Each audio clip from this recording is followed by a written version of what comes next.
All right, episode 5, Lane 1 Talk Show. We are just cranking out the content. How you doing, Mark? I'm doing pretty good, Phil. How you doing tonight? I'm doing well. I'm doing well.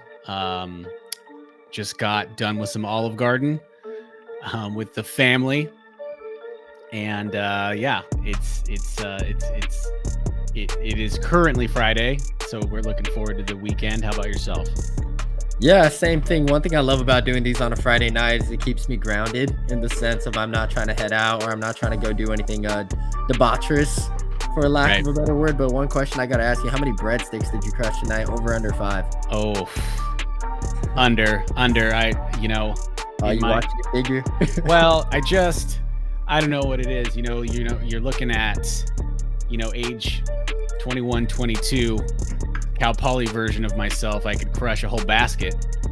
But after, 2.5, I start to slow down a little bit. Ooh, it's that metabolism It's catching metabolism up to you, man. catching up. Look at you. You're so fat. Yeah, dude. You're basically a Clydesdale runner now. Stagnant. But yeah, we were back in school this week. I am a teacher. I teach special education at a local high school. So we started school back up this week. So a little bit more tired, a little bit more looking forward to the weekend. But I like the routine. You have to pay the bills somehow, and being a teacher is rewarding, and I enjoy it. But you're gonna miss training camp big time, huh? I'm gonna miss training camp big time. I'm gonna miss the double days. I was doing double thresholds on the elliptical. I did get a good elliptical session in last night, though. That's good. That's good. Are you going to practice tomorrow morning? I am going to practice tomorrow morning. We'll do tempo. We had a good session Wednesday night. Yeah, we did. Yeah, if you want to talk about that a little bit. Yeah, I just did with the hamstring and the trial and error. You want to gain confidence. So I did 8 400s at 73 to 75 with 200-meter recovery jog, then like 5 minutes rest. And then I did 6 times 200 with 200-meter rest at around 34, 35. So like not at all what we would consider a hero workout, but like when you got a hamstring and you're running a 34-second, 35-second, and you can do it with no pain, I think, that's pretty good. I gained a lot of confidence about that with that workout. So, yeah, that was good. You were out there. What'd you do? Yeah, I had 3 by 400, 300, 200, something on the complete polar opposite end. So while Phil was at what pace? I was hitting about 62 pace for the 400. Oh. I mean, for the first set in totality. So, about 47 on the 3 and then about a 31 on the 2. And then eventually by the last set, I got down to about 59 on the 4, 44 on the 3, and a 28 on the 2. So not a hero workout either, but definitely touching pace. That's kind of what I'm hoping mile pace will be by the end of this indoor season, or by the end of this summer at least. And just setting myself up for as much success as possible. And yeah, hoping to have a really good indoor race next week. Yeah, that's solid. It's solid. And it's, you have to pick and choose your days. You can't have hero workouts twice a week, Yeah. We're supposed to have a hero workout tomorrow. What are you going to be doing? I'm probably going to be doing another broken tempo. So like some 2 miles with short recovery, and maybe try and get up to 8 miles worth of work on my bottle, work on my bottle handling, hydration, and things like those bottles. Yeah. Pause. Yeah, exactly. But yeah, like you gotta practice those things. So, and we'll get into a little bit more about the marathon specifically, but yeah, practicing my hydration, I guess is what I'm trying to say. And, feeling smooth and just gaining confidence. That's what I got. What's on deck for you? On deck for me, I have 8 by 800 at 5K pace. So pretty beefy workout. I was surprised that Usually Joe's a little bit more moderate with the workouts leading into race week, but that's That is a beefy one. That is going to be a fast one. The goal is hopefully, I'm assuming he's going to tell me to start off pretty conservative, so probably 218, 216 on the first couple, and then by the end of it, I'm hoping to get down to 210. Try to make 65s feel comfortable, man. Mm-hmm. If I can go out, if I can go out and 65s feel pretty good in the 5K, you're running about 1330. So for me, my PB is 1349.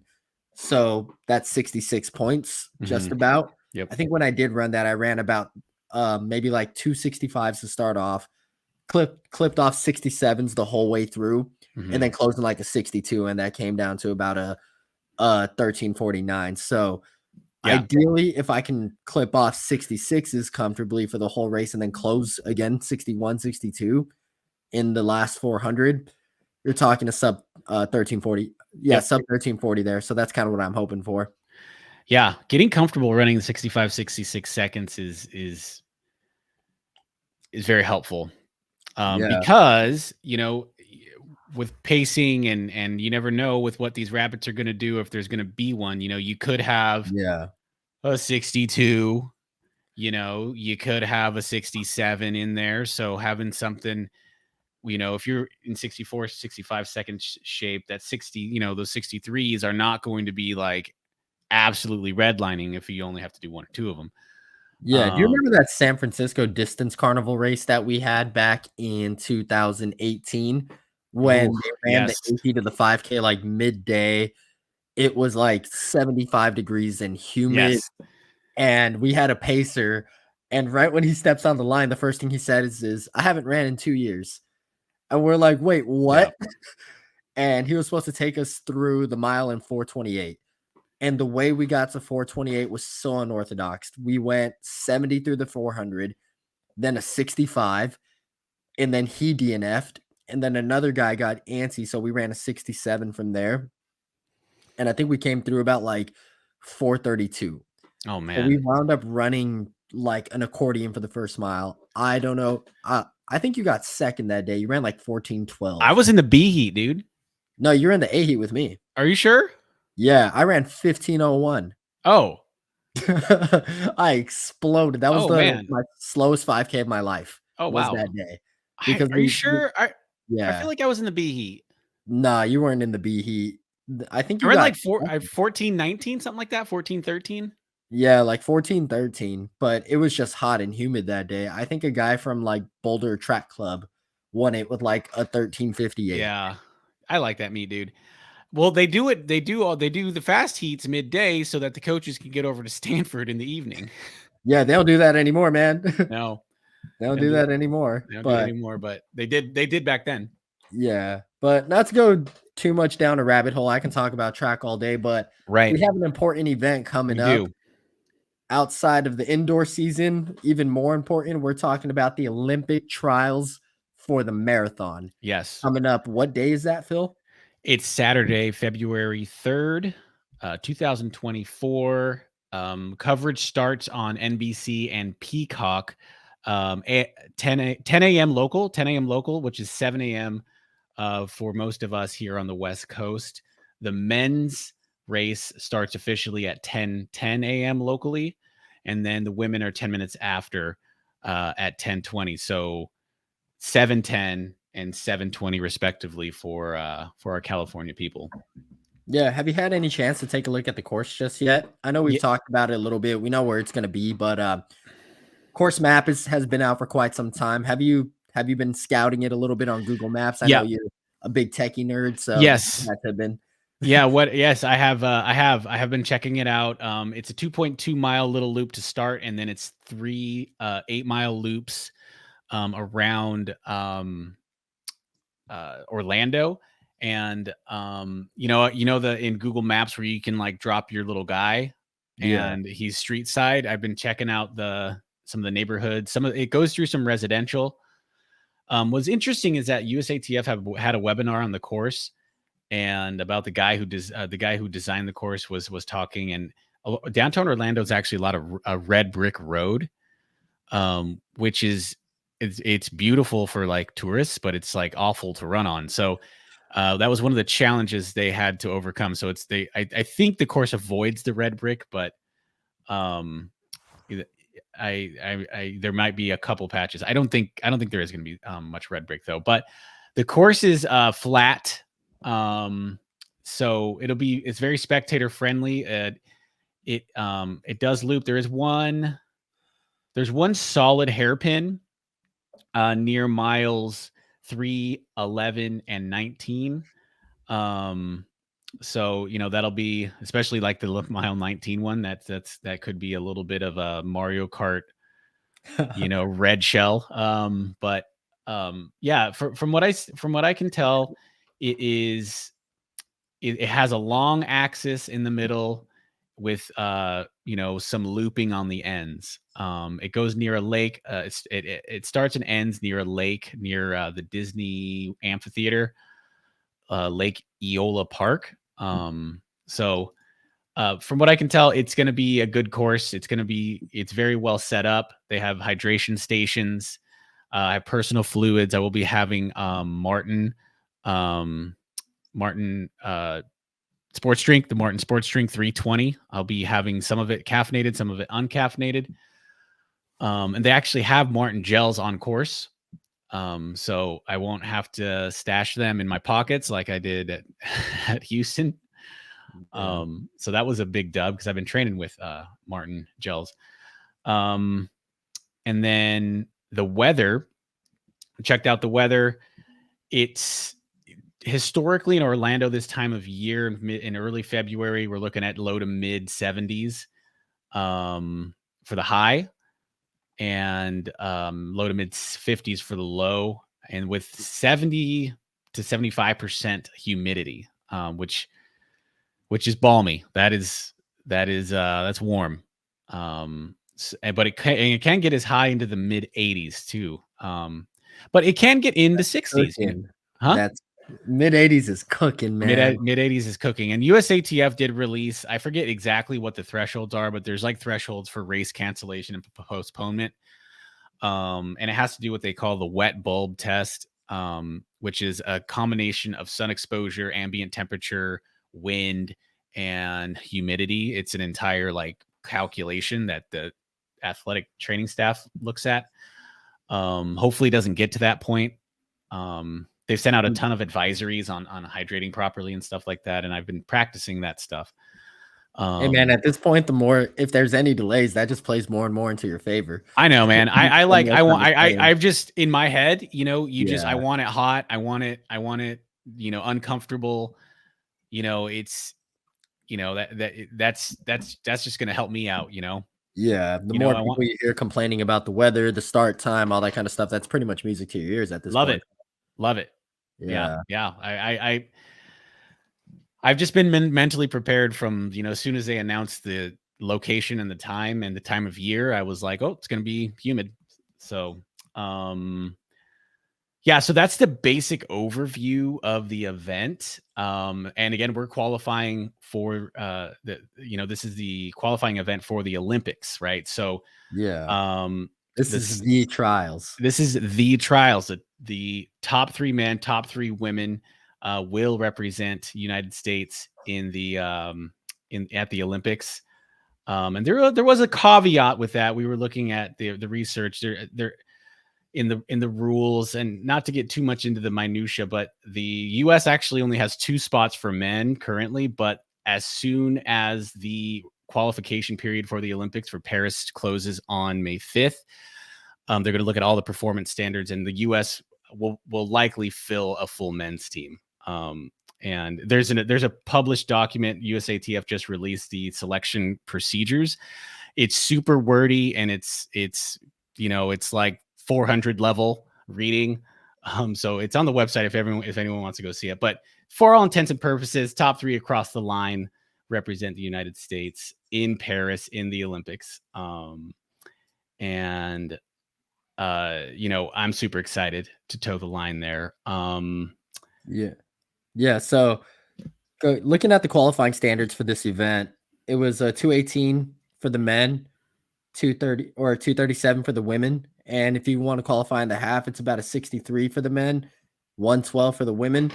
What do you think about the standards? Do you think they're fair? You saw how aggressive that they got year over year. It used to be sub 65 back in 2016, Yep. and then it was sub 64 in 2020. Now it's sub 63 for the half. So they clearly said, like, if you're going to be qualifying in the half, you better be a killer, Right. because for those that are unfamiliar, 63 minutes in the half, you cannot BS. No. You cannot be in aerobic shape. You have to be in 10K shape along with basically your full base phase, because that's 447 per mile. Yeah. And I think sub 63 would have you in the top 10 or in the top 15 of the US performance list on a Yes. given year. Yes. Yeah. And 218, there's a lot of people stuck right between that 218.30 to 219. Yep. How did you feel when they did release the more strict standards going into this one? I personally liked it. I think that, as you know, that I think the 63 minutes is, I think in some cases, a little bit more challenging than the 218. But the 218, you still have to go out there and do it, right? You still have to go out there and run 515 miles for 26 miles. Like, it's easy to sit here and say, oh man, like 218, that's easy. But like, there's You have so to be many, a marathoner. you have to be a marathoner. Like, there's so Yeah. many people who make it to 218 pace through 18 miles, through 20 miles. And, for whatever reason, it slips away from them. And it's not that easy of an achievement. Sure, if you're, Galen or CJ, yeah. But like, for people like your blue collar who are, going for that, home run Hail Mary at the Olympic trials, like, you have to show up and run 218. So I really like what USATF did with this, because it's like, hey, you can run the half, but you need to be a killer. Like you said, you need to be a dog. You need to be able to handle this. Like, I got in 2016 with a sub 65. And that was a great experience in Los Angeles, but I feel like when you're talking 65, 64 high, then you might not have people who have the same experience, and or who have the level of conditioning that you need to have a competitive marathon. And USATF is looking for a team to represent the United States in Paris, right? So we're going for a little bit more of a select field. And so I like the times. The times got faster all around. I think last time was 219 for the full, and 64 in 2020. It was 64, I think. Yeah. Shout out Brian, 6403 and 6401. Yeah. But yeah, piggybacking off that a little bit, I think I was pretty happy as well with the time drops. I know that sounds really kind of like jerkish, but at the same time, I do think for an Olympic trials event where you're looking to field in like an elite team to make the USA team, I don't think there should be like 200 to 400 people lining up for this.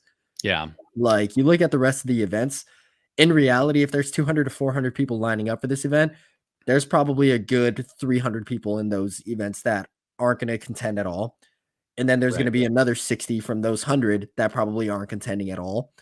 And then that last 40 is going to be, okay, on a given day, maybe any of those guys can make the team. Yeah. And I'm happy that they do give everyone a chance, because, sometimes you limp your way to the start line to get that, qualifier. There's some guys that, they're kind of just desperately making it to the line because they had an injury for their planned buildup. And it's like, okay, maybe on the trials day, they're going to be much more fit. So yes, it gives people the opportunity to line up. But at the same time, I do like the fact that even though it hurts a guy like myself, like let's say I wanted to go for the half marathon and wasn't ready to do a full marathon, at the same time, it guarantees you have to be in absolute peak form to be able to make that start line. And I do think that's what it should take. Yeah, I agree. I'm fine with the times. I think it's, I think it's going to be competitive. Not sure how fast it's going to be with the weather the way it is. But I think there's going to be, an opportunity for some great performances. And another thing that I think that's special about the marathon trials is that this is a selection event for the marathon. So it is paired up with the track and field Olympic trials in June. They're in June or July? In June. In Late June. Yeah. In late June. Eugene, that's where the rest of the track and field team will be selected. So what's unique about the Olympic trials for the marathon is that it is its own selection event. For world championship years, they will draw from the U.S. championship marathon, but that U.S. marathon championship is usually paired up with like CIM or Twin Cities, right? Yeah. It's It's it's not its it's own event. it's not its own event. So it the Olympic trials is special in that way, where it's a bespoke event to select the team to represent the United States. So it's this event in Florida. It's not a Florida marathon. It's not like, the Disney World Marathon, right? It's Yeah. just the Olympic trials. So that's another thing that's special about this event. It's only every 4 years, right? Yeah. And I So think what gives it a charm for what you were saying is it's a race, meaning it's unpaced. There's not guys in striped jerseys leading the way for Kipchoge to run 201. who sometimes Like, stay in the run race and run 205, right? yeah, exactly. Like there's no pacers, there's no one making Nope. sure that it's all fun and games. I think in the last trials, I think it might have been Brian Schrader made a super aggressive move that broke it open with Yeah. like about halfway through. And you look at some of the guys that are probably in this race that are probably either thinking of taking it out dummy hard, gonna make some sort of stupid move in the middle, or maybe not stupid. Maybe it's gonna be the move that's gonna make them make the team. Hmm. But it is just pure, uncut, raw racing. No matter what Yep. the conditions are, everyone's gonna have to deal with it. Everyone has to deal with And it. whoever's the better runner that day Yeah. is gonna make that team. And like pretty much every year, for the most part, every year in track and field, and if it's a world championships year, you're going to get your best athletes out in track and field, right? Yeah. I feel like the US, we may not always have our very best marathoners going to world championships every year in the marathon. Would you agree? Yeah, yeah. I mean, a lot of people will forego the world championships to go run a marathon major. It's Yeah. just much more lucrative. Yeah.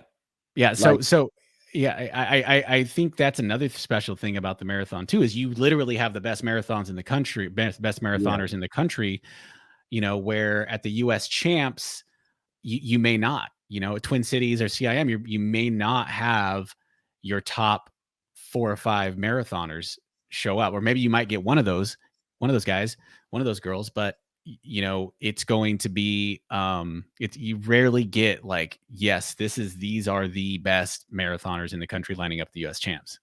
well, yeah. I mean, and just to put that into context, for the vast majority of runners, probably 95% of runners, maybe even 99, I'm willing to go that far. If you tell somebody you're the marathon world champion versus you're the Boston Marathon champion, which do you think they're going to care about more? Everybody's going to say Probably Boston Boston. Marathon. Yeah. Yeah. Yeah, like you New look at York. guys.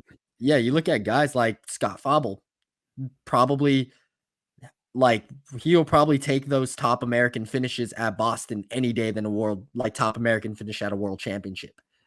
And because it's seen as a way more impressive Yeah. feat, he probably also gets like a super nice appearance fee for that too. When at the world championships, he's probably having to rely on his sponsor to pay his way there, might have to pay his own hotel, like paying for his Ubers and trying to get Yeah. that reimbursed. Meanwhile, Boston will put him up in a super nice hotel, pay Mhm. for his flights, pay for his meals, and then give him an appearance fee. Why would you not do that? Yeah, But no, I agree. And I'm glad we're talking about this, because I think the yeah, marathon, it is part of track and field, but it's like an entirely different sport compared to track and field, right?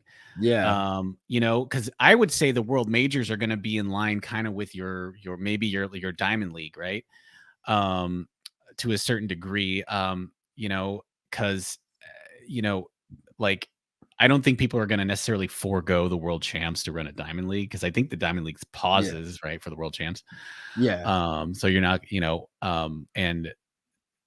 but like they're not going to postpone Boston because the trials were 2 months before, yeah, yeah. Boston still has a super loaded field. Yeah. Um, Yeah. so we wanted to talk a little bit about the Aggies that are competing at the Hoka Aggies that are competing at the trials in Orlando. Yeah. So I'll give you time to talk about, because we're going to talk about your outlook for it essentially, but let's introduce the other Aggies first. Yeah.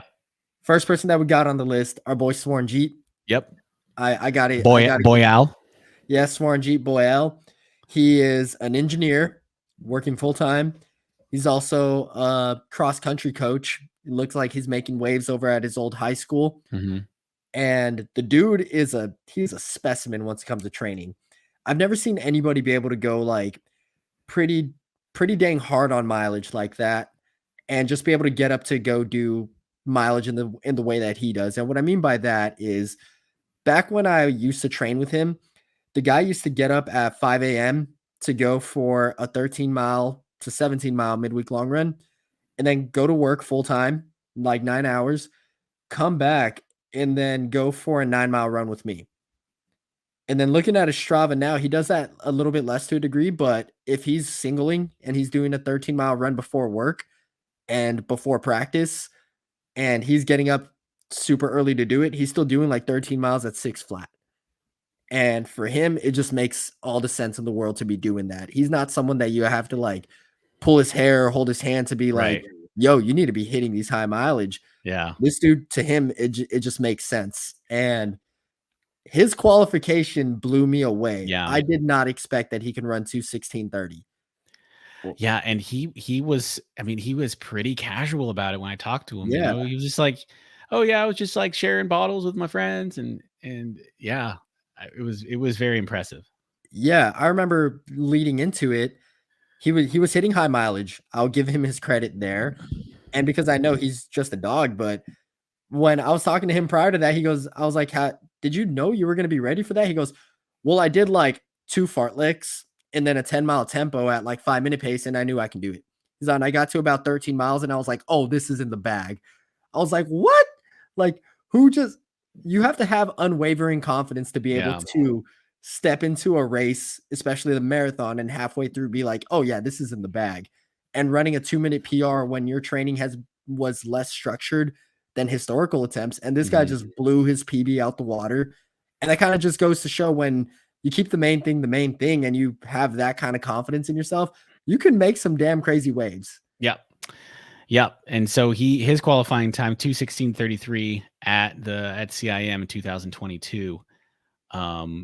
Part of a big slew of athletes who qualified at that race. But yeah, Sworn, you know, where with some of those like midweek long runs, wasn't there a point when he was running like mile 1 was like 6:02? Oh, dude. So he and we'd get up at like 5 a.m. And there's one time where he was like, yeah, I just need some confidence real quick. Mile 1, 5:50. And we're talking like this is winter, like 5 a.m. Well, dark. Freezing cold out. It's dark. We're out in Poly Canyon for all my people out there that understand Stenner. Pitch black, Stenner Creek. You cannot see anything. Mm-hmm. It's like kind of like agricultural hills. Yeah. Yeah. And this dude, it's like mile 3, 5:25, mile 4, 5:30. And this is not a flat run. Yeah. And I'm full 175 heart rate trying to keep up with this guy. I'm like maybe 5 strides behind him. And it's just right out the gate, like 5:30, 5:40, 5:20, and getting down all the way to like the 5:0s. I feel like having a 5:50 mile 1, like your Garmin's chirping, that is like max heart rate, bro. Like, yeah, that's just a gift that dude has. He can just kind of go at those moderate paces. Yeah, he's got no issue. Yeah. That is a gift. Yeah, the other athlete that we have going is Sergio Reyes, veteran Sergio Reyes. His qualifying time was 2:16:14 at the McGurty Micro Marathon. How old's this dude? I want to say he's in his early 40s. He's a masters athlete for sure. Didn't he retire like 4 times already? He may or may not have retired 4 times.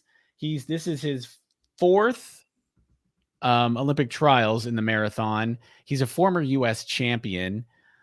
In like 2012, he was a U.S. marathon champion, so he has represented the United States in the marathon. That was 2013. I think he went to was it Daegu or Yeah, I think he went to Daegu. He went to Worlds. yeah. So veteran, I mean, the list of accomplishments and accolades. He did he win Club Nats in most recently for not this most recent one, but in 2022 in San Francisco for Masters? Did he win or did Malcolm get it? I want to say Malcolm. Wait, no, did he get Malcolm? I think he got Malcolm. I want to see he got Malcolm. God, I should have fact checked that one. Hi, everyone. Phil here from the future. I just wanted to clarify a couple of details that we talked about regarding Sergio's accomplishments. He was a U.S. marathon champ in 2010, which earned him a spot on the world marathon team in Daegu, Korea in 2011. And 2024 marathon trials will be his 5th Olympic trials.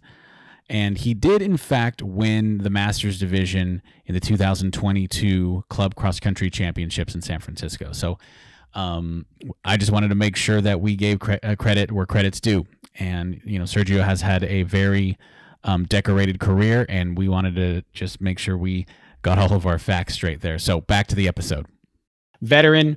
Him and I've had some great battles out there on the long course and the short course circuit in the Pacific Association, Northern California, across the bay, 12K, Clarksburg half marathon, Reading 10 miler, Sacramento 10 miler. This guy shows up. And what stands out in my mind with Sergio is it doesn't really matter what race is. It could be the U.S. Championships, it could be the Olympic trials, it could be the Peyton Jordan Cardinal 10K at 11 o'clock at night, or it could be like the Clarksburg half marathon. This guy's going to show up and he's going to give 100%, right? I remember one year at the Clarksburg, PA races, the Pacific Association races, for people who don't know, are part of a local road racing circuit. It's a Grand Prix, and they're competitive, but they're not like super competitive. They are like very much sort of regional races. They're pretty damn you still have to be able to run under 66 in the house. Oh yeah, like 66, but it's not like 62, right? It's not like not Houston. Pro level competitive. It's not pro level competitive, but it's still like you're not a dog. Yeah, you're not winning if you're not a dog. And one year I was racing Sergio, and we come through 4 miles. I'm not joking. Sub 1940. Oh God. Sub 1940 for this race. And I just feel like I'm at the rev limiter. And I'm like, this is insane. We still have 9 miles to go. And he dropped me. I mean, I fell way behind because he catches these wild hairs where he's just on, and he dropped me like a bad habit. And then he had a decent track and field career too. He would place well at the in like the second or the third heat of the 5K at Mount Sac. He would run low 14s and then come back a few weeks later and basically, run that pace for 10K, run like 28, 40 for 10K in like the B section at Peyton Jordan. He's a 28-30 guy pre-super shoes. He's a 28-30 guy, which I don't think people give him a lot of credit for. His track and field career that he had, he like I said, he could run in the low 14s and in the 28-30s, and you have to put in the work for that. So it's like when he does these things, when he goes out to New York and runs these time trials or whatever, it doesn't really surprise me, having known him for like almost 20 years now. Like, so yeah, those are two of our teammates that we're gonna see in Orlando. Yeah, and those are two really good runners. Like Sergio's just training in the desert too. He's another grinder, dude. He's another 4:30 in the morning. His training's very impressive. It's like, man, midweek long run, like 18 miles, like 5:40 pace at 4 a.m. Yeah, he just does some crazy stuff. But outside of him, we had Robert qualify. Robert was feeling a little beat up, so he's opting for Boston instead. Just because he wasn't recovering too well from CIM. His body was still beat up pretty bad. And us being blue collar, you still have other obligations and other priorities on the side. So he decided to forego the trials a little bit, but can't take away from him his 214. If anyone hasn't listened to that episode, you should give him a Yep. listen. He's very Episode 2. candid and very honest. Yeah, but He is, and we do have a short a clip of that on YouTube that highlights his insight into the mental process of being successful and sort of the challenges that you have to overcome as a distance runner. Yeah, but let's go into our fourth and final qualifier, which is yours truly, Mr. Phil Reed. Yes, right here. So just a little bit of a background. Phil did run the trials in 2016. We've talked about Phil's buildup a little bit. We've talked about his accomplishments and his accolades, but the thing that really stands out about this Olympic trials, very similarly to 2016, was 2016 was just a hellscape of an event.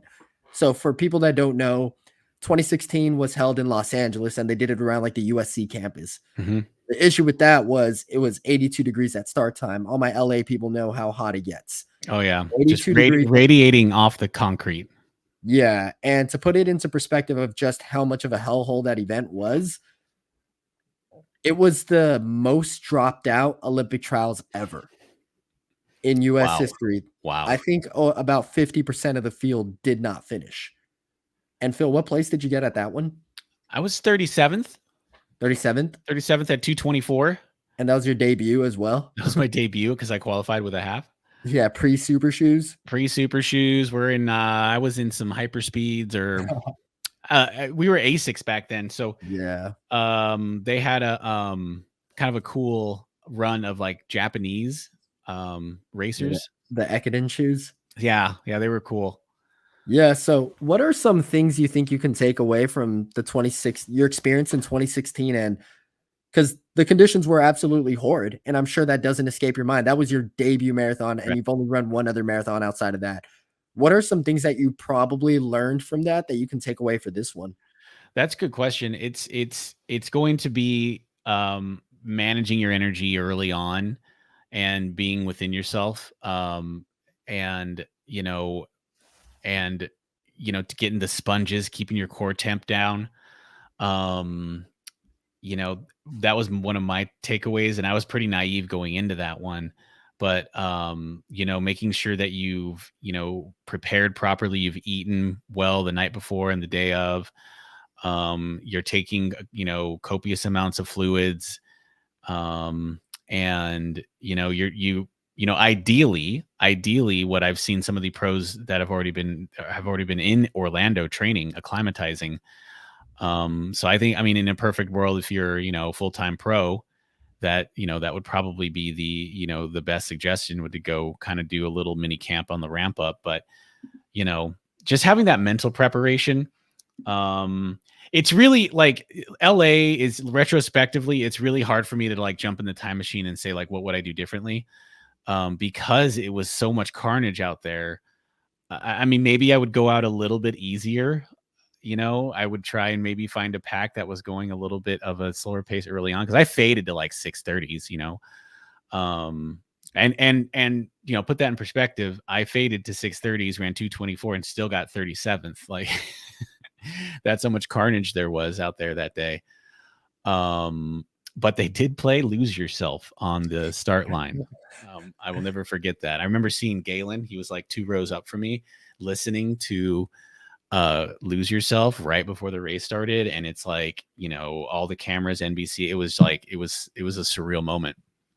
So that was really cool. But I don't know, man. It's like my main takeaways were like running within yourself.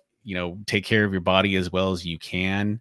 Try to keep the energy like low and like be like a Prius. Just be economical early on. And get the sponges and all that stuff. Find a pack, that sort of thing.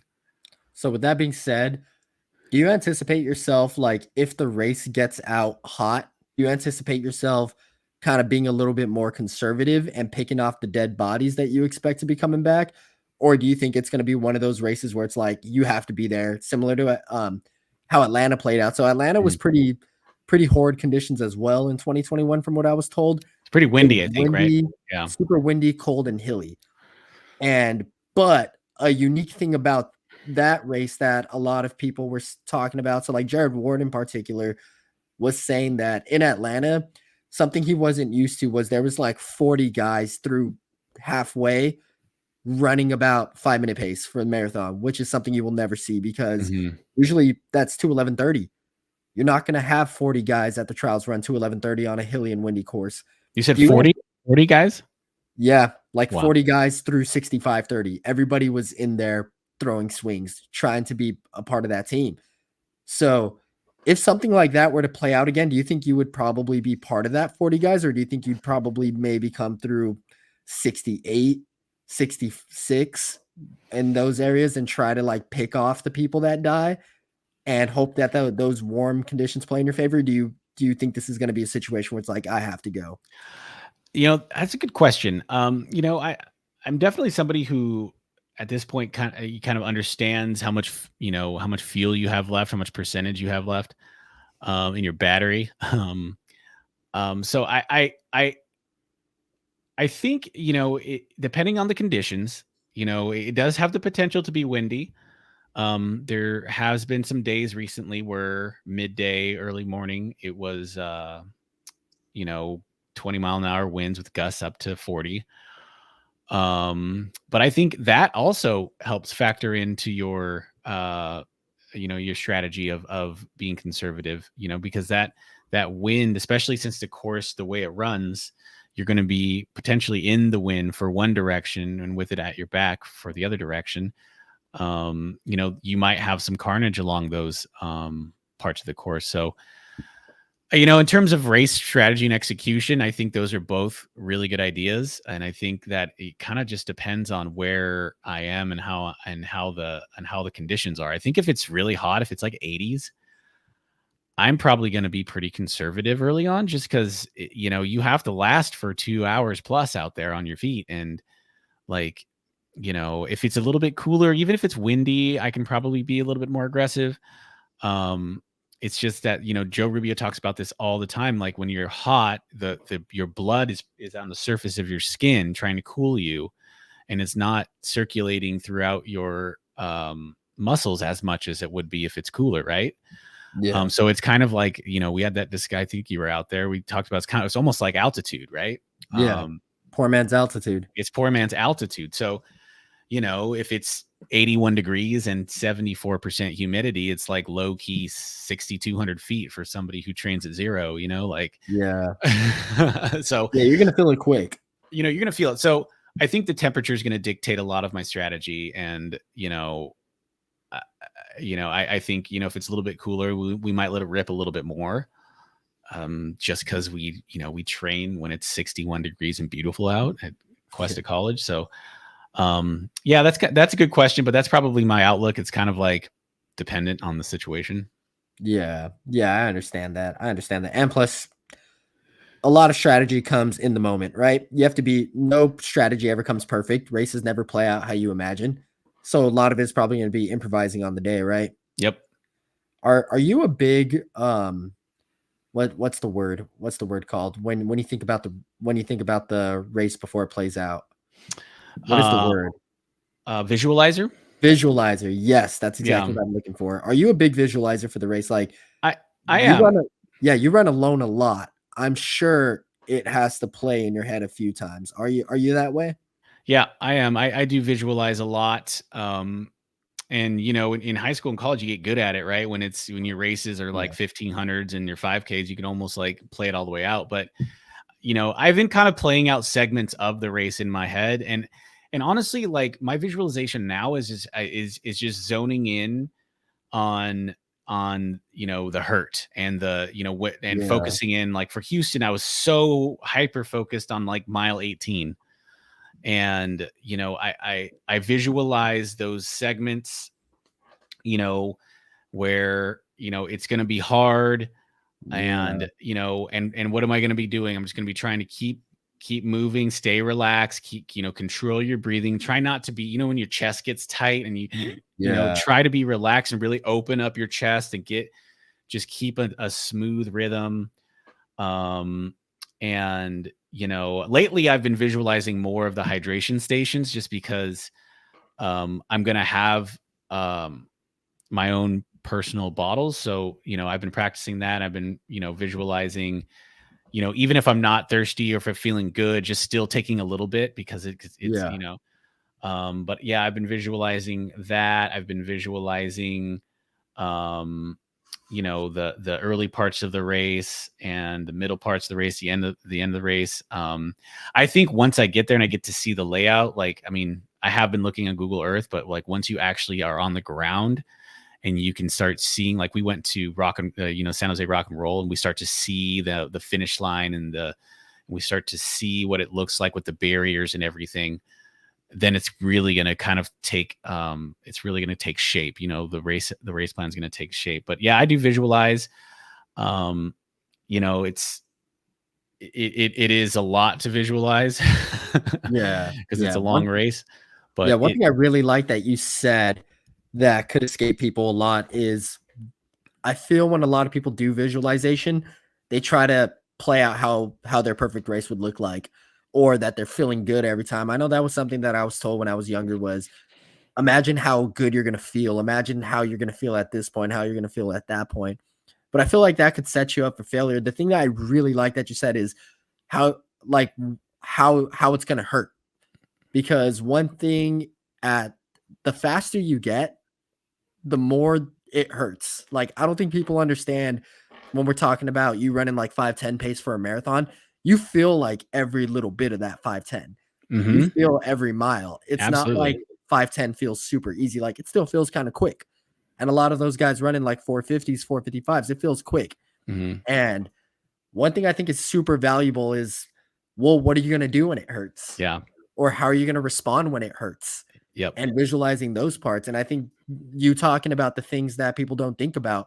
So I've never done a marathon, but I've done an ultra, or I've paced an ultra where I went for 50K, and that bottle visualization. Like, I thought it was kind of funny when you rolled up to practice with the ketchup bottle, just a red ketchup bottle with the Yeah. hole on the top. Yeah. However, when I was doing bottle grabs during that ultra, for context, I ran like 242 through the marathon and then went for like 10 more K and dropped that at 50K. That was my pacing duty. But my bottle was blue while everyone else's was white, and it had a giant mark written on it with a piece of paper. And in that moment, I had never practiced bottle grabs. I had never seen where I was going to be placed. I didn't study the map on where my bottle was going to be placed. And for some reason, I struggled to get my bottle every single freaking time, because when you're going that fast and you see that in the moment, it's hard to look from a line of other bottles. It's not just yours at practice, or like it is at practice. There's a Yeah. line of other people, and you have to distinguish that is my bottle. I'm going to grab it while moving at 5:10 pace. Yeah. And so visualizing a lot of that stuff is some of the harder part. Mile 18, like you said, at Houston, that's when you're feeling like you're going through the motions at that moment. You're hmm questioning, I have 8 more miles. Can I still do this? Or Yeah. am I going to be able to hold on? Right. Like, can I keep going at this pace? Those are parts that you don't want to think about, but I feel are the most vital to think about. No, I agree. And to extend on that a little bit is that, Houston, the stars aligned pretty well. It was a Yeah. good day. And there was parts of that, in the early parts, the first half marathon, where it felt like a training run, where I felt like I was like holding back. I was like, okay, just wait, just wait, just wait. It's gonna get hard. And it did get hard. Yeah. Um, and I I have that experience, but I also am prepared mentally. Like, I've been preparing that you might get 8 miles in, you might get 10K in, and it starts to hurt, and it starts to be Yeah. painful.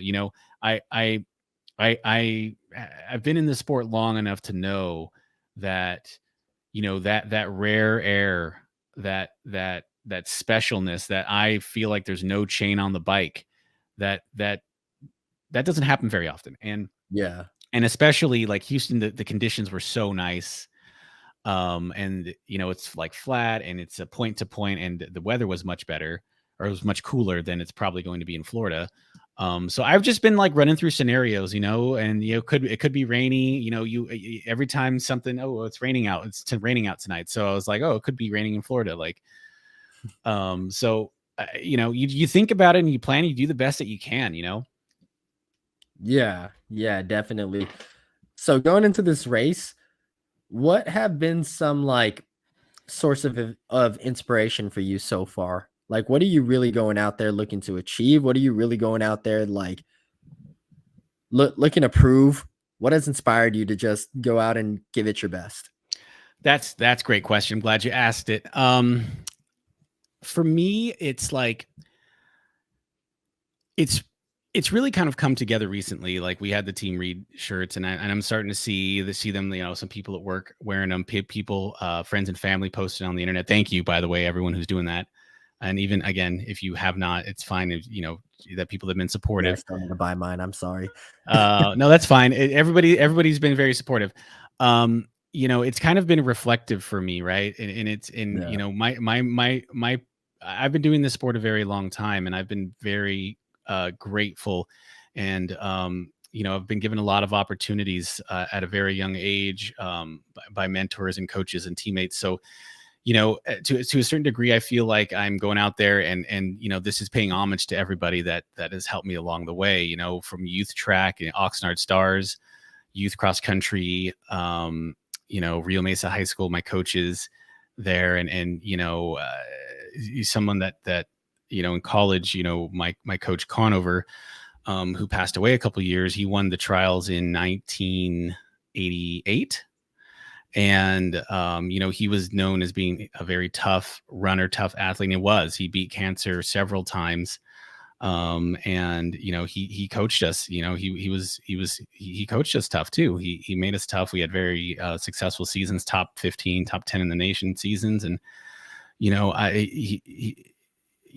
been gaining a lot of inspiration from reflecting about him, and even now in the post collegiate world, just with Joe Rubio, and even Mondo, and people, and our teammate.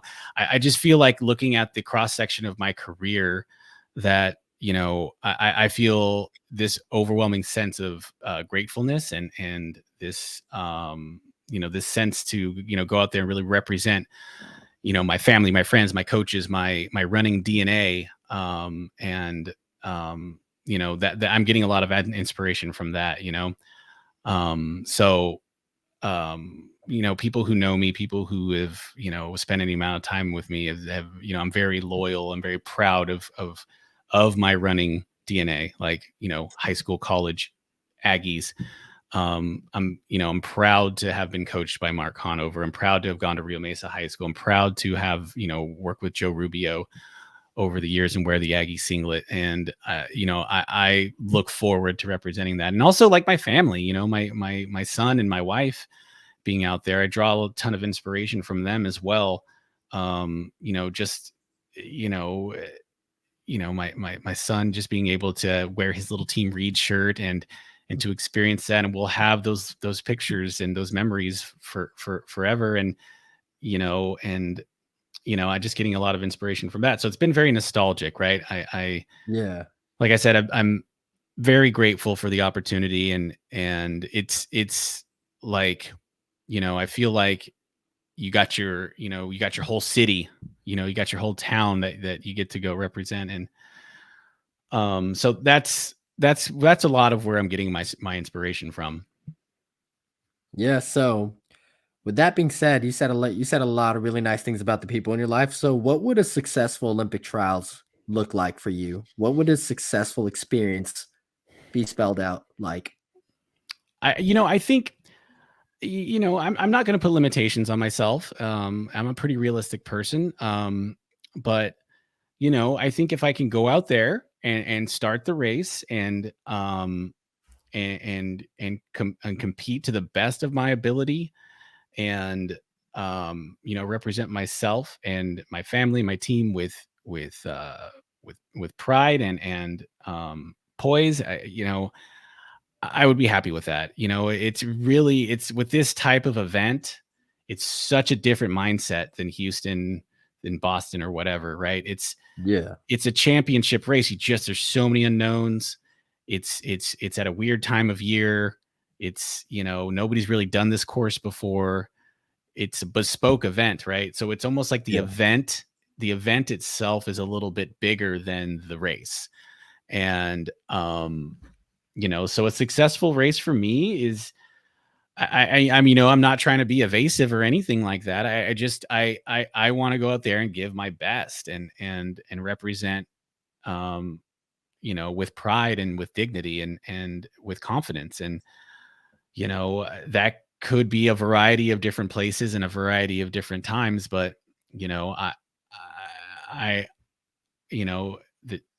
that's kind of what I see being successful. Yeah, being the best version of yourself, right? Yep, on the day. Yeah, that's what I absolutely love about that. I think that's a very good goal to have, especially at such a high level event, because you don't know what can happen on the day of for anybody at all. I'm sure there was a lot of people at the last trials that thought they were locks to make the team and wound up not having very good days. Right. And there's people who didn't think they had a shot to make the team that made the team. Yeah. Or it could happen like that for any other country. But there is a quote that we can leave off on for Kobe Bryant when he talks about what the Mamba mentality is. And a lot of people, when they talk about Mamba mentality, it's like, get up early, work out hard, never quit, outwork your opponents. And when Kobe describes it himself, he said, it's as dancing as beautifully in your own box as you possibly could. And what I love about that is because it's just talking about being the best possible version of yourself so that when you do hang it up and you do eventually walk away from it, you did everything you thought you possibly could within your capabilities, within your limits. Because I hear it all the time. I'm sure you heard it all the time. Like, what if you didn't work a full-time job? Or like, what if you went pro? What if you got a full contract? And like, what could you do then? It's like, well, that's not a reality for a lot of us. So for us, we're going to dance in our boxes beautifully as we possibly can. No, I'm glad. Yeah, that's a great quote. And I that's something to live by, man. I don't really play the what if game, Yeah, you can. You can't. What if this, what if that? You can't, you have to, good, bad, or indifferent, you play the cards you're given and you keep it moving. And what if I went pro, this or that? If I went pro, maybe I had a good 4 or 8 years, but I might not still be doing it. I don't know. Like, but yeah, that's great. That's a great quote, man. Good old Mamba. Yeah, RIP, but definitely love that. Just to keep in tabs with me and Phil coming up, I'll be racing at the BU indoor meet next week on Friday. I'm doing the men's 5K. I'm either in heat 3 or heat 4. Haven't been told yet because the entry deadline isn't quite there yet. And Phil's going to be racing the trials. And he said at the start of the episode, Saturday, February 3rd, 10 a.m. Eastern time, so 7 a.m. Pacific. So make sure that you keep an eye on us. Make sure that you follow through. Hopefully we both come away with some good experiences and we have something fun to talk about on the next pod. Yeah, one of the next pods. Yep. Yeah. No, thanks for listening and, follow along for the journey. You got 2 athletes in 2 different parts of the country doing 2 different events. And, we're looking forward to sharing the journey with you. Make sure you like, comment, subscribe to the Lane 1 Talk Show. Anything else, Mark?